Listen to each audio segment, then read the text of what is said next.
آج اپنے ورکر سعید احمد جان شہید مردان میں سب سے پہلے ان کے گھر گیا ہوں، اور جو ہمارے دوسرے ورکر لاہور میں شہید ہوئے ہیں فیصل عباس، ان کے گھر ہماری باقی پارٹی ممبرز گئے ہیں۔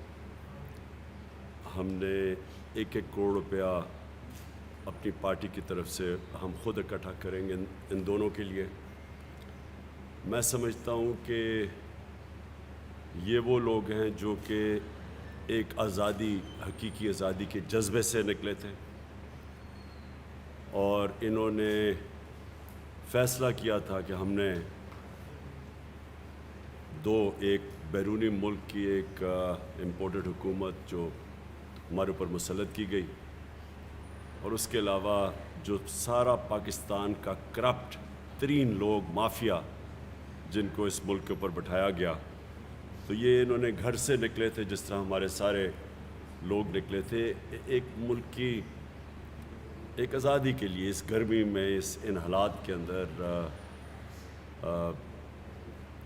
سوچ کے یہ نکلے تھے۔ تو اس لیے میں سب سے پہلے تو ان کے لیے جتنی بھی خراج تحسین ان کو اور ان کے خاندان کو ہم دے سکیں وہ کم ہے۔ جو ہوا ہمارے ساتھ ایک پرامن احتجاج، اور احتجاج کیوں تھا؟ پہلے ایک کانسپریسی کے ذریعے حکومت آتی ہے، پھر وہ پوری کانسپریسی بنتی ہے، اور اس کے اندر ہر قسم کا ایکٹر شامل ہو کے ایک 22 کروڑ لوگوں کی الیکٹڈ حکومت کو گراتا ہے۔ اور جو میں بار بار کہتا ہوں کہ سب سے زیادہ ہمارے ملک کی توہین یہ ہے کہ 30 سال سے جو لوگ اس ملک کو کھا رہے تھے، پیسے چوری کر کے باہر بھیج رہے تھے، ہر قسم کے جرم کر رہے تھے،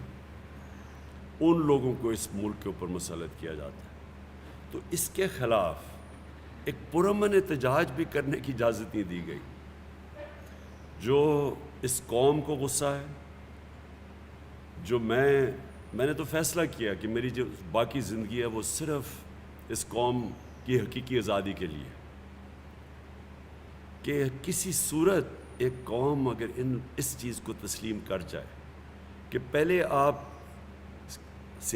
کانسپریسی کرتے ہیں، اس کے بعد آپ چوروں کو اوپر بٹھا دیتے ہیں، جو مغربی جمہوریتیں میں جانتا ہوں،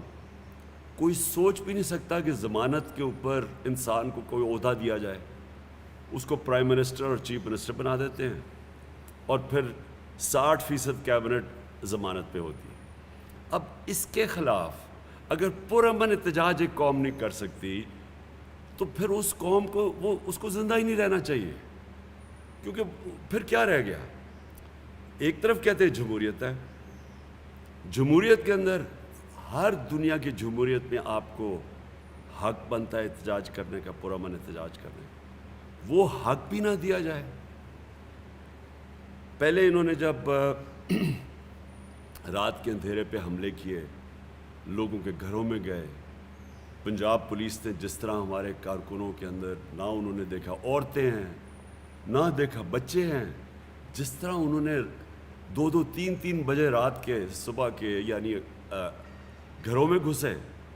اس کے بعد ہم عدالت کے پاس گئے، اور پھر سپریم کورٹ کا ایک فیصلہ آیا،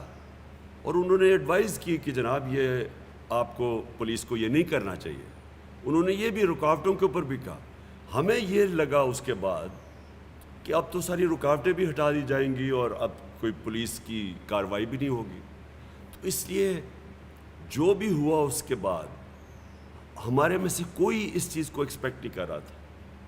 ہم سب سمجھ رہے تھے کہ اب تو عدالت کا فیصلہ آ گیا، میرے خیال میں 11-12 بجے آ گیا تھا، تو سب سمجھ رہے تھے کہ اب ساری رکاوٹیں بھی ہٹا دی جائیں گی، اب کوئی پولیس ایکشن بھی نہیں ہوگا، کیونکہ ہمارا حق ہے پرامن احتجاج۔ تو جو چیزیں قوم نے دیکھیں، جو قوم کے سامنے چیزیں آئیں، 2 شہید فیصل عباس، اور پھر سے میں کہتا ہوں سعید احمد جان،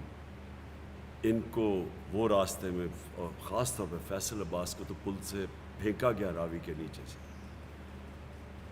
تو جو پھر عورتوں سے کیا گیا، بہنوں سے کیا گیا، بچوں سے کیا گیا، بیٹیوں سے کیا گیا، وکیلوں سے کیا گیا، جو لاہور میں ایک بس میں وکیل جا رہے تھے ان کو نکال کے جس طرح پولیس نے مارا. میں یعنی ساری قوم کے سامنے یہ ظلم ہوا. اور جس طرح پولیس نے پنجاب پولیس کو استعمال کیا گیا، کیونکہ میں پنجاب پولیس کو جانتا ہوں، ہمارے 3.5 سال میں ہم نے بڑے اچھے آفیسرز دیکھے، لیکن انہوں نے چن کے ان آفیسرز کو اوپر بٹھایا جو اسلام آباد کے آئی جی کو سزا ہونے والی تھی لاہور سیف سٹی کے پروجیکٹ کی کرپشن، اس کو واپس لے کے آئے شہباز شریف. انہوں نے چن کے لوگوں کو پلیس کیا اور ان سے پھر ظلم کروایا. ہمارے جس طرح انہوں نے عمر ایوب ایک منسٹر، وہ بات کرنے گئے پولیس کے ساتھ، جو اس کو انہوں نے مارا ہے بے دردی سے. میں ابھی تک یہ سوچ رہا ہوں کہ کون اپنی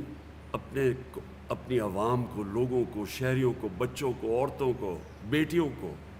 کون سی پولیس اس طرح ملک دشمن کر کے اس طرح مارتی ہے. اور جیسے جیسے راستے میں ہمیں خبریں آتی گئیں، کیونکہ ہمیں بڑی دیر لگی، 20 گھنٹے لگے پہنچتے، اور خاص طور پہ جب ہم پنڈی اور اسلام آباد میں جب گھسے تو جس طرح عوام نکلی اور ساری رات عوام کھڑی رہی سڑکوں کے اوپر، میں حیرت تھی کہ فیملیز کھڑی تھیں، بچے تھے، بچے اٹھائے ہوئے تھے لوگوں نے. تو میں یہ جو پروپیگنڈا چل رہا ہے کہ ہم کوئی انتشار کرنے جا رہے تھے، میں بار بار یہ سوال پوچھتا ہوں کہ کیا کوئی اپنے بہنیں، بچوں کو، عورتوں کو لے کے جاتا ہے انتشار کرنے کے لیے؟ کیا لوگوں نے اپنی آنکھوں سے نہیں دیکھا کہ کس طرح کے لوگ نکل رہے تھے؟ جب شیلنگ کی گئی ڈی چوک کے اندر، بار بار شیلنگ کی گئی، دیکھا نہیں؟ اب تو سوشل میڈیا پہ تصویریں ہیں کہ کون لوگ تھے جن کے اوپر وہ شیلنگ کر رہے تھے، یہ کون سے دہشت گرد تھے، یہ کس طرح کی، کون سی پولیس اپنے لوگوں کے اوپر اس طرح کرتی ہے. پھر جو لبرٹی چوک میں لوگ نکلے، وہ فیملیز نکلی ہوئی تھی لاہور میں، ان کے اوپر جو شیلنگ کی گئی، جو کراچی میں کیا گیا، جس طرح کا تشدد کراچی میں کیا گیا. یعنی کون سی ملک کی پولیس سے اس طرح کا ظلم کرواتے ہیں؟ یہ ہیں یزید کے ماننے والے لوگ، یہ ہیں ان کے فالوورز یزید کے، رانا ثناء اللہ، شہباز شریف، حمزہ شریف. یہ وہ لوگ ہیں، شہباز شریف اور رانا ثناء اللہ. اگر اس ملک کا انصاف کا نظام ان کو سزائیں دیتا، جب انہوں نے ماڈل ٹاؤن میں 14 لوگوں کو سب کے سامنے، ٹی وی کے سامنے گولیاں ماری، اور کچھ 60 لوگوں کو گولیاں لگی تھی، 14 لوگ مارے گئے تھے، اگر تب سزا مل جاتی تو شاید اس ہٹ درمی سے یہ اس طرح کا ظلم نہ کرتے جو ساری قوم نے دیکھا. تو میں ایک اپنی پارٹی کے بھی بڑے میرے لوگ مایوس اندر سے، ہمارے کارکن، کہ آپ نے کیوں نہیں وہاں جا کے، کیوں نہیں وہاں بیٹھ کے. میں آپ کو یقین دلاتا ہوں کہ میں وہ آدمی ہوں جو کہ 126 دن دھرنے میں بیٹھا ہوں. میرے لیے اتنا دیر بیٹھنا، جتنی دیر یہ گھٹنے ٹیکتی ہے گورنمنٹ، میرے لیے کیا مشکل تھا.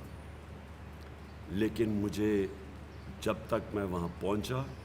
مجھے پوری طرح علم ہو گیا کہ اب حالات کس طرف جا رہے ہیں. اور میں یہ چاہتا ہوں میری قوم غور سے سنیں، اگر مجھے اپنے ملک کی فکر نہ ہوتی، اگر مجھے میرے بھی باہر پیسے پڑے ہوتے اور جائیدادیں پڑی ہوتی اور ڈالرز پڑے ہوتے اور آف شور اکاؤنٹس ہوتے، اور محلوں میں رہ رہا ہوتا اور میرے بیٹے بھی بڑے بڑے یہ اربوں روپے کی پراپرٹیز میں رہ رہے ہوتے، جس طرح ان کے 2 خاندانوں کی ساری پیسے باہر پڑے ہیں، مجھے بھی شاید فکر نہ ہوتی اپنے ملک کی. کیونکہ مجھے پتا تھا اس دن رات کو خون خرابہ ہونے لگا تھا. لوگ ہمارے تیار ہو گئے تھے، عام لوگ تیار ہو گئے تھے، جنہوں نے وہ دہشت گردی دیکھی جو پولیس کے ذریعے کروائی گئی اور جو ظلم کیا گیا، سب لوگ تیار ہو گئے تھے لڑنے کے لیے اس دن رات کو. ہمارے لوگ کئی اتنے غصے میں تھے جو انہوں نے وہ تماشے دیکھے ہیں جس طرح پولیس نے ان سے کیا ہے، اور ہر جگہ پولیس نے کیا۔ جو لوگ پولیس کی مار کھا کے وہاں تک پہنچے، جنہوں نے عمر یوب کی حال دیکھا جو وہ ہمارے ساتھ جب کنٹینر میں آیا، وہ جا کے پولیس کو سمجھا رہا تھا اور انہوں نے جو اس سے تشدد کیا ہے، یہ بھی نہیں دیکھا کہ ایک منسٹر ہے، کسی نے کوئی مجرم نہیں ہے، یہ انسٹرکشنز دی ہوئی تھی پولیس کو ظلم کرنے کے لیے۔ تو جو غصہ تھا اس وقت، میں اس دن شام کو بیٹھ جاتا، میں آپ کو سب کو گارنٹی کرتا ہوں کہ اس دن خون خرابہ ہونا تھا۔ ہماری پولیس کے خلاف نفرتیں بڑھنی تھی، بڑھ چکی تھی، مزید اور بڑھنی تھی، لیکن پولیس بھی اپنی ہے، پولیس کے عام لوگ، پولیس والوں کا قصور نہیں ہے۔ یہ اوپر جو انہوں نے بٹھائے ہوئے تھے مجرم، اور یہ جو گلو بٹ بٹھائے ہوئے تھے، اور جو پیچھے سے یہ یزید، میں پھر سے کہتا ہوں، یہ یزید کے وہ ماننے والے ہیں جنہوں نے ان کو آگے کر رہے تھے کہ ان کہہ رہے تھے ظلم کرو۔ اگر وہاں خون خرابہ ہو جاتا، ملک میں انتشار بڑھنا تھا، ملک کے آگے معیشت کا جو حالات ہیں وہ آپ اس کے بعد میں بات کروں گا، اس کے اوپر یہ انتشار شروع ہو جاتا، یہ میرے ملک کا نقصان تھا۔ اس کو کوئی یہ نہ سمجھے کہ کوئی ہماری ایک کمزوری تھی،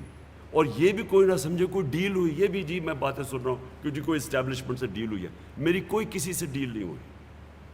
میں نے صرف تب یہ سوچا کہ میرے ملک کو نقصان ہوگا، نفرتیں بڑھیں گی، اداروں کے بیچ میں اور عوام اور اداروں کے بیچ میں فاصلے بڑھیں گے، یہ ہمارے ملک کو نقصان ہے، دشمنوں کا فائدہ ہے۔ یہ صرف ایک چیز تھی جس نے مجھے روکا وہاں بیٹھنے سے۔ اور میں یہ واضح کر دوں کہ اگر کسی کا خیال ہے، یہ ان کو خوش فہمی ہے کہ ہم اب آرام سے کوئی ان سے نیگوشیٹ کریں گے اور اس کو تسلیم کر لیں گے، اس امپورٹڈ حکومت کو تسلیم کر لیں گے، کسی کوئی غلط فہمی میں نہ رہے۔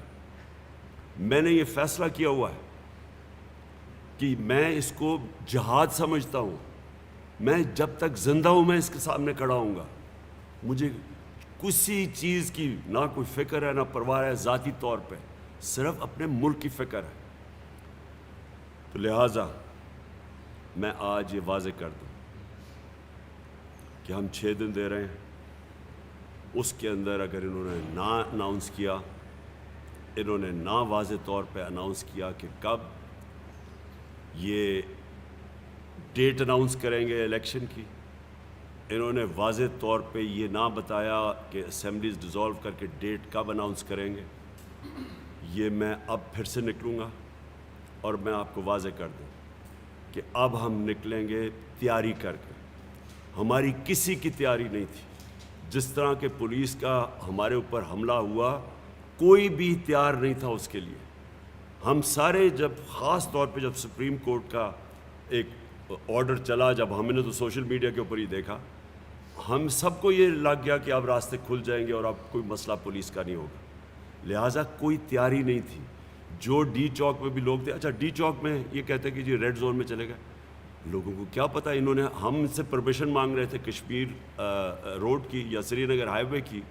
ہمیں پرمیشن ہی نہیں مل رہی تھی، تو ہم نے کیا لوگوں کو بتاتے، ایک ہی چیز سارے جو دھرنے میں لوگ جانتے تھے وہ ڈی چوک تھا، اس لیے ہم نے ڈی چوک کا ایک پوائنٹ تو بتانا تھا۔ اس کے بعد کمیونیکیشن، اتنے ڈرے ہوئے تھے، یہ اتنے بزدل کرپٹ لوگ ہمیشہ بزدل ہوتے ہیں، سارا میڈیا چینل کے اوپر کبھی وہ ARY کو کبھی کریں کیونکہ ادھر سے لوگ انفارمیشن لے رہے تھے، باقی چینلز پہ پریشر ڈالا ہوا تھا، انٹرنیٹ سلو ڈاؤن کر دیا، کسی کو پتہ ہی نہیں چل رہا تھا کیا ہوگا، کنفیوژن مچی ہوئی تھی۔ آنے میں ہمیں دیر ہوگی، کیونکہ آنے میں ایک تو دیر ہوئی کہ جب اسلام آباد میں گھسے، سارا وقت سارے راستے میں پبلک نکلی ہوئی تھی، ادھر دیر ہوئی، لیکن راستے میں جو رکاوٹیں تھیں، سارا وقت برہان کے اوپر جو انہوں نے 3 جگہ پہ رکاوٹیں ڈالی، وہ ساری رکاوٹیں پار کرتے آئے، کیونکہ ہم سمجھے اب رکاوٹیں ہٹا دی جائیں گی، وہ نہیں ہٹائی گئی، تو وہ کارکنوں نے ہٹائی۔ اور میں پھر سے اپنے کارکنوں کو آج پاکستان کی طرف سے آپ کو خراج تحسین پیش کرتا ہوں۔ آپ اس ملک کے ہیروز ہیں، آپ کسی ذاتیات کے لیے نہیں نکلے تھے، آپ اپنے ملک کے لیے نکلے تھے, اس ملک کی حقیقی آزادی کے لیے نکلے تھے. اور جو جذبہ جنون میں نے آپ سب کا سارا راستہ دیکھتا ہوں, 20 گھنٹہ میں نے آپ کو دیکھا ہے. میں آپ کو سلام کرتا ہوں اس قوم کی طرف سے. اور جب ہم وہاں پہنچے اور جو پھر وہاں ڈی چوک میں ہمیں خبریں آتی رہیں, وہاں تو عام اسلام آباد کے شہری نکل آئے تھے, وہ تو سارے فیملیز باہر نکلی ہوئی تھی. ان کے اوپر انہوں نے پوری طرح تشدد کیا, جس طرح کی شیلنگ کی گئی, اور اس شیلنگ سے جو جتنے لوگ انجر ہوئے, جتنے زخمی ہوئے, جو ہسپتالوں میں گئے, جو شدید شیلنگ, اور اس طرح کی شیلنگ اور اتنی دیر تک کون ایسے کرتا ہے. اور پھر لوگوں کو دیکھیں, لوگوں کا رد عمل, وہ پھر واپس آتے گئے, شیلنگ کے باوجود لوگ آتے گئے. وہاں خواتین کھڑی تھی آخر تک, اور ہم لیٹ پہنچے, پھنستے گئے راستے میں رکاوٹوں کی وجہ سے. اور جو پھر ہمیں آخر میں جب تک میں پہنچا, تو اس لیے میں یہ اپنے لوگوں کو یہ بتانا چاہتا ہوں کہ اس کو کوئی کمزوری نہ سمجھیں, صرف اور صرف اس لیے کہ اس وقت مجھے پتہ تھا کہ اب یہ انتشار کی طرف جانا ہے, اور اس کی وجہ سے میں نے یہ 6 دن دیے. اب ان 6 دنوں کے اندر میں نے آج چیف جسٹس آف پاکستان کو خط لکھا,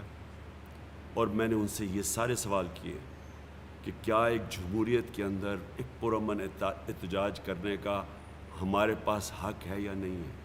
یہ فنڈامنٹل رائٹ ہے ایک شہری کا. کیا اس طرح کا آگے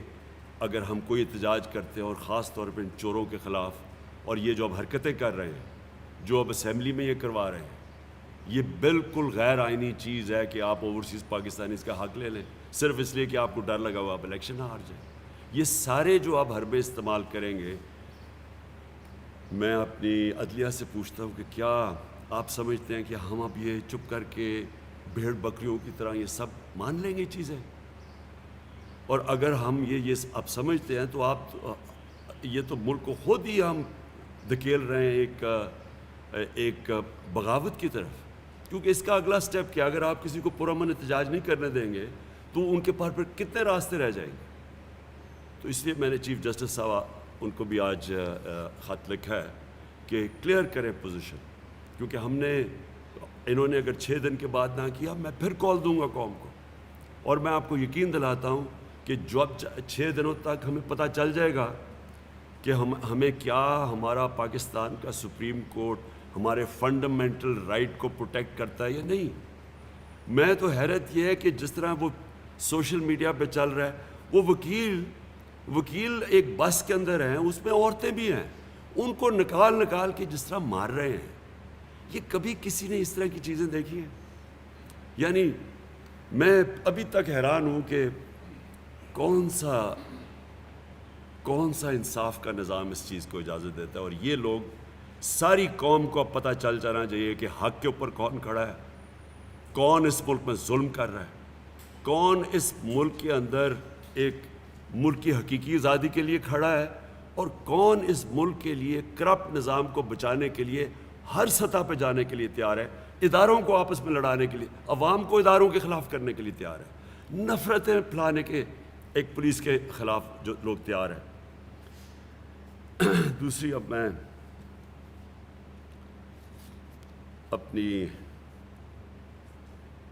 میں ویسے یہ ضرور کہہ دوں کہ اس طرح کے سینز جو انہوں نے جس طرح کی شیلنگ اور کی, وہ جنرل ڈائر کا ہم ابھی تک وہ فلموں میں آتا ہے کہ جس طرح وہ جلیانوالہ باغ کے اندر اس نے لوگوں کے اوپر جو تشدد کیا, وہ تو ایک حکمران باہر سے آئے ہوئے تھے, غلاموں کے خلاف کیا. ایک آزاد قوم میں جس طرح کو پولیس کا اور انہوں نے استعمال کیا ہے. اچھا جی, میں اب آنا چاہتا ہوں دوسری چیز کے اوپر. آئی ایم ایف کے پریشر میں آ کے انہوں نے 30 روپے لیٹر ڈیزل اور پٹرول بڑھایا. میرا سب سے پہلے سوال یہ ہے کہ کیا اتنا بڑا کبھی بھی پاکستان میں کبھی بھی فیول کی قیمت میں اتنا اضافہ کیا گیا؟ ان کے لوگ کہہ رہے ہیں جی کہ اوہو جی بڑا مشکل. انہی کے اللہ الحق ہے, وہ کبھی سچ زیادہ دیر چھپتا نہیں ہے. انہی کی سٹیٹمنٹ سن لیں مفتاح اسماعیل کی، خاقان عباسی کی، کہ جب ہم عالمی پریشر کے اندر آ کے قیمتیں بڑھا رہے تھے اور پھر بھی پاکستان سب سے ہم نے کم پٹرول کی اور ڈیزل کی قیمت رکھی تھی عوام کو بچانے کے لیے، سارے بر صغیر میں ہماری سب سے کم قیمتیں تھیں، لیکن انٹرنیشنل قیمتیں بڑھتی گئیں، تو جب بڑھتی گئی ہم نے ایک پوائنٹ پہ فیصلہ کیا کہ ہم اب مزید اور بوجھ نہیں ڈالیں گے اپنے لوگوں پہ۔ ہم نے ٹیکس کلیکشن جو ہمارا جتنا ہم نے ٹیکس کلیکٹ کرنا تھا، جو ٹارگٹ تھا، اس سے زیادہ ٹیکس کلیکٹ کیا۔ ہم نے ادھر سے بھی اور باقی جگہ سے پیسہ نکول کے ہم نے فیصلہ کیا کہ جون تک ہم نے پٹرول اور ڈیزل کی قیمت بڑھنے نہیں دینی، ہم نے اس کو سبسڈائز کیا۔ ہم نے اس لیے کیا اپنے عوام کے اوپر یہ جو بوجھ پڑتا جا رہا تھا یہ بچانے کے لیے، اور جب آپ ڈیزل اور پٹرول کی قیمت بڑھاتے ہیں تو سب کچھ بڑھ جاتا ہے، ہر چیز کے اوپر اس کا اثر پڑتا ہے۔ اس کا اثر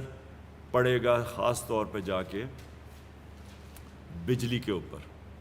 اور بجلی پٹرول ڈیزل جب بڑھتا ہے ہر چیز کی چیزیں مہنگی ہونے لگی، تو انہوں نے آئی ایم ایف کا پریشر برداشت نہیں کیا۔ میرا یہ اب میں اس نتیجے پہ پہنچ چکا ہوں، کیونکہ میں نے تو اب 3.5 سال میں دیکھ لیا ہے، یہ جو باہر کی قوتیں ہیں یہ چاہتی نہیں ہیں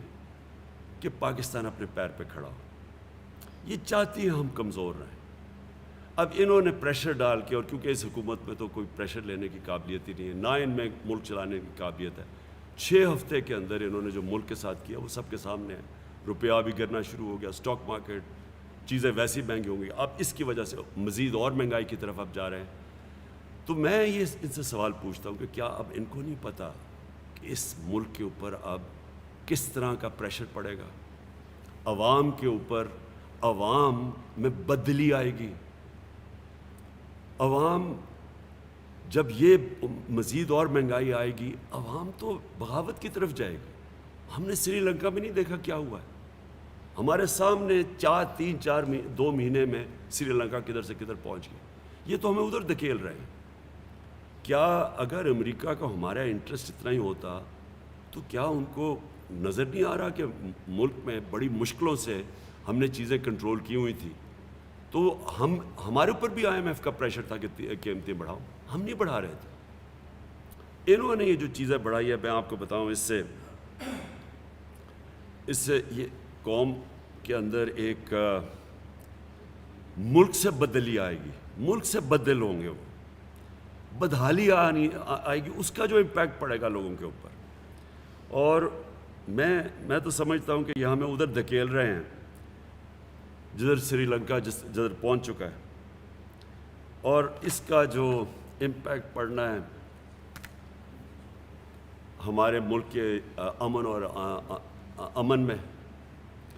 تو میں اسی لیے جو سب سے زیادہ یہ جو سازش، وہ جو مراسلہ جو آیا تھا واشنگٹن سے، جو ہمارے امبیسڈر کی ملاقات ہوئی تھی ڈونلڈ لو سے، اس نے اس میں کیا بات کی تھی؟ اس نے کہا تھا کہ عمران خان روس کیوں گیا، اس نے نام لیا تھا کہ عمران خان روس کیوں گیا، اور اس لیے اس کو آپ ہٹاؤ، اور اگر نہ ہٹایا تو پاکستان کو نقصان ہوگا، اور اگر ہٹا دیا تو معاف کر دیا جائے گا۔ تو لگ ایسے رہا تھا کہ مجھے جو اصل معافی پاکستان کو، کہ میں روس کیوں چلا گیا۔ پہلے تو میں یہ واضح کر دوں کہ روس سارے ہمارے جتنے بھی اسٹیک ہولڈرز تھے، فارن آفس تھا، یہ عسکری قیادت تھی، سب کی مشاورت سے میں گیا تھا، اور میرا مقصد روس میں جو ہم نے جو ان سے ڈیلز کی تھی، سب سے بڑا مقصد یہ تھا کہ ہم لوگوں کے اوپر، روس اس وقت 30%، اور ابھی بھی اگر یہ چاہیں ہندوستان نے روس سے 30% کم قیمت پہ خریدا ہے تیل، ہم بھی وہی ڈیل کر رہے تھے، 30% کم اگر ہم ان سے تیل خریدیں تو ہم عوام کے اوپر بوجھ کم کر سکتے تھے۔ ہم نے آگے سبسڈائز کیا ہوا تھا، ہندوستان نے کم کر دیا بوجھ، انہوں نے قیمتیں پتہ نہیں 15 یا 25 روپے انہوں نے اپنی ڈیزل اور پٹرول کی قیمت کم کر دی، کیونکہ وہ روس سے لے رہے ہیں۔ اب میرا جو مسئلہ ان کو کیا ہے، ہندوستان آزاد قوم ہے، ان کو اجازت ہے، اسٹریٹجک ایلائی ہے، ان کو اجازت ہے روس سے وہ تیل بھی خریدیں، ملٹری اکوپمنٹ بھی خریدیں، ہمیں کیوں نہیں اجازت؟ اور اتنا غصہ کیوں کہ جناب عمران خان کی کیسے جرت تھی، وہ روس چلا گیا اور اس نے ڈیلز کر لی۔ آج آپ کو وہ نظر آ رہا ہے غلامی کی قیمت قوم ادا کر رہی ہے۔ یہ ہے غلامی کی قیمت، کہ ان میں اتنی جرت نہیں تھی کہ کہیں کہ ہمارا کم از کم 5 کروڑ لوگ غربت کی لکیر سے نیچے ہیں، 5 کروڑ لوگ مزید صرف تھوڑا سا اوپر ہیں غربت کی لکیر سے، اور اگر ایک جھٹکا پڑتا ہے مہنگائی ہوتی ہے وہ نیچے چلے جاتے ہیں۔ کیا یہ نہیں بتا سکتے تھے؟ کیا یہ اپنے ملک کے لیے نہیں بول سکتے تھے کہ یہ جو آپ کرنے جا رہے ہیں اس سے ہمارے ملک میں غربت بڑھے گی؟ ہمیں بھی ہندوستان کی طرح اجازت دیں، کیونکہ ان کو تو اجازت مانگنی پڑنی تھی۔ تو ہندوستان کو اگر ان کو پتہ ہے کہ ان کی آزاد فارن پالیسی ہے، ان کو پتہ ہے کہ ہندوستان نے ان کی بات نہیں ماننی،